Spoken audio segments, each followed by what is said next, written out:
જિલ્લામાં 3 દિવસના વિરામ બાદ વરસાદે ફરીથી આગમન કરી દીધું છે। 3 દિવસના વિરામ પર હતા મેઘરાજા અને વિરામ બાદ ફરીથી મેઘરાજાએ આગમન કર્યું છે।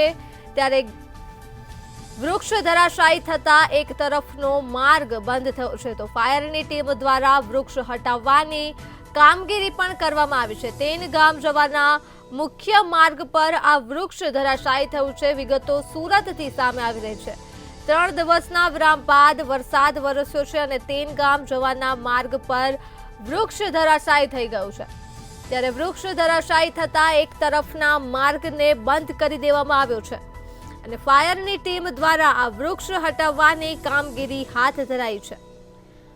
તો સુરતથી વિગતો મળી રહી છે। 3 દિવસ માટે મેઘરાજા વિરામ પર હતા અને 3 દિવસના વિરામ બાદ વરસાદ વરસ્યો છે, જેના કારણે તેન ગામ જવાના મુખ્ય માર્ગ પર વૃક્ષ ધરાશાયી થઈ ગયું છે।